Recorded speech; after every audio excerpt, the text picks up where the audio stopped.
افضل خان ہمارے ساتھ موجود ہیں، ان سے اس بارے میں تازہ ترین صورتحال جان لیتے ہیں۔ افضل بتائیے، اس وقت تازہ ترین کیا اطلاعات ہیں، کیا پتہ چل سکا ہے، اندر کتنے لوگ موجود ہیں اور آگ پر کتنے فیصد قابو پا لیا گیا؟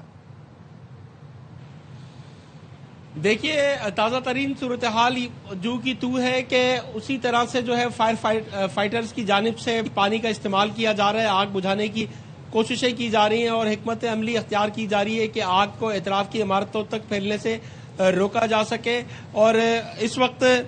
60 سے 70% آگ پر قابو پانے کے حوالے سے دعویٰ بھی کیا گیا ہے۔ میں آپ کو دکھاؤں کہ یہ گل پلازا ہے جہاں پر آگ لگی ہے، اور یہ جو شاپنگ سینٹر ہے یا جو تجارتی مرکز ہے، یہ تقریباً 1500 سے 2000 گز کے احاطے پر محیط ہے، اور اس کے اندر 1000 سے 1200 کے قریب دکانیں ہیں اور مختلف قسم کے اشیاء یہاں پر موجود ہے۔ کاسمیٹکس، کپڑا، بچوں کے کھلونے اور دیگر چیزیں موجود ہیں، اور اس کے ساتھ ہی دیکھا جائے تو رمپا پلازا نامی مشہور و معروف یہ بھی ایک تجارتی مرکز ہے جہاں پر گاڑیوں کا سامان، جو کار ایسیسریز اور دیگر چیزیں ہیں وہ یہاں پر ملتی ہیں۔ اس میں بھی ماضی کے اندر آتش زدگی کے بڑے واقعات پیش آئے ہیں، لیکن اس مرتبہ جو آگ لگی ہے اس کے بعد اس عمارت تک بھی آگ پہنچنے کا خدشہ موجود ہے، جس کے پیش نظر خاص طور پر جو ہے فائر بریگیڈ کی جانب سے اس رمپا پلازا اور گل پلازا کے عقب میں جو حصہ ہے یا درمیان کے میں جو جگہ ہے اس پہ زیادہ سے زیادہ پانی کا استعمال کیا جا رہا ہے تاکہ آگ یہاں تک نہ آنے پائے۔ جبکہ اسی رمپا پلازا کے پیچھے ایک دوسری عمارت ہے جو کہ گل پلازا کے ساتھ ملی ہوئی ہے، جڑی ہوئی ہے، اس کا نام ہے گل تجارہ، جس کے اندر بھی برتنوں اور دیگر اشیاء کی کاسمیٹکس اور دیگر اشیاء کی کئی دکانیں ہیں۔ تو مجموعی طور پر یہ مارکیٹس ہیں جو ایک دوسرے کے ساتھ جڑی ہیں۔ کچھ ارد گرد کے اندر عمارتوں کے اندر رہائشی آبادی بھی ہے، گھروں کے اندر لوگ بھی رہتے ہیں۔ تو اب یہی حکمت عملی تھی کہ سب سے پہلے اس آگ کو ان عمارتوں، رہائشی عمارتوں یا تجارتی مراکز رمپا پلازا گل تجارہ تک پہنچنے سے روکا جائے۔ اس میں تو کافی حد تک کامیابی دیکھنے میں بھی آ رہی ہے، نظر بھی آ رہی ہے کہ آگ کو اب مزید ارد گرد میں پھیلنے سے تو روک دیا گیا ہے، لیکن سب سے زیادہ جو گل پلازا متاثر تھا وہ بری طرح سے جو ہے وہ اس وقت بھی آگ کی لپیٹ میں ہے۔ مختلف حصوں کے اندر، بلڈنگ کے اندر آگ لگی ہوئی ہے۔ جو دکاندار ہیں ان کا کہنا ہے کہ گزشتہ روز سب سے پہلے گل پلازا کے گراؤنڈ فلور پر عقب کی سائٹ، یعنی کہ ایک تو ایم اے جناح روڈ والی سائٹ ہے اور ایک اندر کی سائٹ جو گارڈن کی طرف کا علاقہ ہے، وہاں پہ اس کا جو حصہ ہے وہاں پر آگ لگی تھی، اور اس آگ کی شدت بہت زیادہ ہو گئی۔ پھر اس وقت فائر بریگیڈ کی گاڑیاں بھی پہنچی تو رش بھی تھا، اور تنگ گلیوں کی وجہ سے فوری طور پر آگ بجھانے کی کوششیں اس حد تک تیز نہیں ہو سکی کہ فوری طور پر آگ بجھ سکے، اور وہ آگ دیکھتے ہی دیکھتے پورے گراؤنڈ فلور کے اندر پھیل گئی۔ پھر اس کے بعد اس نے فرسٹ فلور کو اور اسی طرح پورے گل پلازا کو جو ہے اپنی لپیٹ میں لے لیا۔ گزشتہ شام سے فائر بریگیڈ کی گاڑیاں، جس میں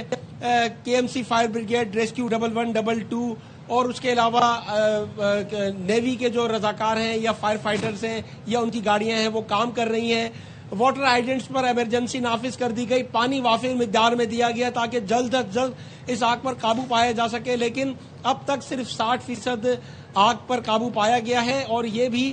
جو منسٹرز ہیں یا جو یہاں پر فائر بریگیڈ کے آفیسرز ہیں ان کی جانب سے دعویٰ کیا جا رہا ہے، اور دیکھنے میں بھی آ رہا ہے کہ شعلے اس شدت سے نظر نہیں آ رہے جس طرح گزشتہ شب یا صبح تک نظر آ رہے تھے۔ اب جو ہے وہ آگ بجھانے کی کوششیں جاری ہیں، اور جو اندرونی حصوں کے اندر آگ لگی ہے خصوصاً گراؤنڈ فلور پہ اور فرسٹ فلور پہ، اس کو بجھانے کے لیے اقدامات کیے جا رہے ہیں۔ دھواں بہت زیادہ ہے، بہت زیادہ دھواں ہونے کی وجہ سے یہاں پر جو فائر فائٹرز ہیں ان کو بھی مشکلات کا سامنا کرنا پڑ رہا ہے، جبکہ رہائشی آبادیوں کے اندر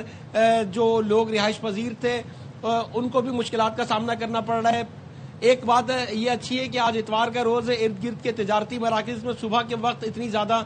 دکانیں نہیں کھلی ہیں اور نہ ہی ٹریفک کا اتنا زیادہ رش ہے، لیکن پھر بھی گلیاں جو ہے وہ روڈ جو ہے وہ چھوٹے ہیں اور گاڑیاں بڑی تعداد میں آ گئی ہیں، جس کی وجہ سے راستے مسدود ہو گئے ہیں اور کافی مشکلات کا سامنا بھی ہے۔ لیکن مکمل جو ہے آگ بجھانے کے لیے فائر بریگیڈ کی جانب سے سرتور کوششیں کی جا رہی ہیں۔ تمام ادارے مسلسل کوشش کر رہے ہیں، لیکن انہیں اب تک صرف یہ کامیابی مل پائی ہے کہ آگ کو انہوں نے ارد گرد کی عمارتوں تک پہنچنے سے یا اس کو پھیلنے سے روک دیا ہے، اور اب بھی گل پلازا کے اندرونی حصوں کے اندر آگ بھڑکی ہوئی ہے، اور جو ہزاروں کی 1200 کے قریب دکانیں تھیں جس میں کروڑوں روپے مالیت کے سامان تھے، مختلف اشیاء تھی، کپڑا تھا یا کھلونے تھے یا کاسمیٹکس آئٹم تھے یا دیگر برتن یا گروسری آئٹمز تھے، وہ تمام چیزیں جو ہے اس کے اندر جلی ہیں، اور اس کی وجہ سے کافی نقصان بھی ہوا ہے۔ اسی وجہ سے ابھی سے اعلان کیا گیا ہے کہ جب آگ پر قابو پا لیا جائے گا تو کچھ گھنٹے کولنگ کا عمل مکمل کرنے میں لگیں گے، اور کولنگ کا عمل مکمل ہونے کے بعد اس آتش زدگی کے واقعے کی نہ صرف مکمل تحقیقات ہوگی بلکہ اس کے اندر ہونے والے نقصانات کا بھی تخمینہ لگایا جائے گا۔ ابھی سے تاجر جو برادری ہے وہ مطالبہ کر رہی ہے کہ جو تاجروں کا نقصان ہوا ہے اس کو پورا کیا جائے، اور اس کے لیے حکومت اقدامات کرے۔ خاص طور پہ حکومتی جو نمائندے ہیں ان سے بار بار اپیل کی جا رہی ہے کہ وہ جائے وقوع کا زیادہ سے زیادہ دورہ کریں۔ یہ کلیم کیا جا رہا ہے کہ 30 سے 35 افراد مسنگ ہیں، وہ اندر ان کا خدشہ ہے کہ اس کے بارے میں خدشہ ہے کہ وہ افراد اس کے اچھا افضل، صدر گل پلازا تنویر قاسم پاستا کا یہ کہنا ہے کہ 50 سے 60 افراد ہیں جو اس وقت لاپتہ ہیں، ان کا کچھ معلوم ہو سکا ہے؟ اندر جو افراد پھنسے ہیں ان کو ریسکیو کرنے کے لیے کیا کیا جا رہا ہے، اور کسی سے رابطہ ہو پایا ہے ان کا؟ دیکھیے کسی کے ساتھ رابطہ اب تک جو ہے وہ رات کے وقت تو کافی لوگوں کے ساتھ رابطے ہوئے تھے، اس کے بعد صبح کسی کا رابطہ نہیں ہوا ہے، اور کسی سرکاری ادارے نے اس بات کی تصدیق یا تردید نہیں کی ہے کہ اندر لوگ پھنسے ہوئے ہیں یا نہیں ہیں۔ لیکن تاجر برادری کی جانب سے یا پھر جو اگر لوگ پھنسے ہوئے ہیں تو ان کے رشتہ داروں کی جانب سے یہ دعویٰ ضرور کیا جا رہا ہے اور خدشہ ظاہر کیا جا رہا ہے کہ ان کے لوگ مسنگ ہیں جو کہ اندر پھنسے ہوئے ہیں۔ گاہے بگاہے جو ہے وہ سرچ بھی، جہاں پر آگ تھوڑی کنٹرول میں آ جاتی ہے، دھواں کم ہو جاتا ہے، تو سرچنگ اینڈ ریسکیو آپریشن بھی کیا جا رہا ہے۔ اب سے کچھ دیر قبل بھی ایک شخص کو جو ہے وہ نکالا گیا ہے اور اسے یہاں سے اسپتال منتقل کیا گیا ہے۔ عمارت کا جو پچھلا حصہ ہے وہ منہدم ہو گیا ہے، جس کے ملبے کے تلے ایک جو فائر فائٹر سے وہ دب کر زخمی ہو گیا تھا۔ اس کے بعد ملبے کے اندر راستہ بن گیا ہے، تو اب اس جگہ سے فائر فائٹرز اندر گھسے ہیں، تو وہ بھی عمارت کے اندر سرچنگ کر رہے ہیں کہ اگر کہیں پہ کوئی شخص پھنسا ہوا ہے تو اس کو فوری طور پہ بچایا جا سکے یا اسے نکالا جا سکے۔ جی اچھا افضل، اب سے کچھ دیر پہلے ہم نے فضائی مناظر بھی دکھائے تھے، اس میں واضح طور پر دیکھا جا سکتا تھا کہ چھت پہ کچھ کاریں بھی پارک کی گئی ہیں، اس کے علاوہ 3 جنریٹرز وہاں پر موجود ہیں، اور وہاں پر مقامی لوگوں کا یہ بھی موقف سامنے آ رہا ہے جنریٹرز میں پیٹرول یا ڈیزل ہو سکتا ہے بڑی مقدار میں، تو اس پر قابو پانے کے لیے آگ وہاں تک نہ پہنچے، وہاں پر کوئی نقصان نہ ہو، ریسکیو اہلکاروں نے، ریسکیو حکام نے کیا حکمت عملی مرتب کی ہے؟ دیکھیے جیسے ہی اس معاملے پر جب نشاندہی نہ صرف لوگوں کی جانب سے بلکہ میڈیا میں بھی کی گئی، تو جو امدادی ٹیمیں ہیں وہ اس پر قابو پانے کے لیے کوششیں بھی کر رہے ہیں، جس کی وجہ سے جو ہے وہ اب ان کی وہ کوشش کر رہے ہیں کہ اوپر سے جو ہے وہ یہ جنریٹر وغیرہ جو ہیں وہ ہٹائے جا سکیں اور گاڑیوں کو کسی دوسری جگہ پہ منتقل کیا جا سکے، لیکن یہ بہت مشکل کام اس وجہ سے بھی ہے کیونکہ پوری عمارت لپیٹ میں ہے۔ اگر آپ چھت سے گاڑی یا کوئی چیز لے کر آتے بھی ہیں تو پھر گراؤنڈ فلور کے اوپر جو ہے وہ چونکہ آگ لگی ہوئی ہے، تو ابھی جو پہلی ترجیح ہے وہ یہ ہے کہ انسانی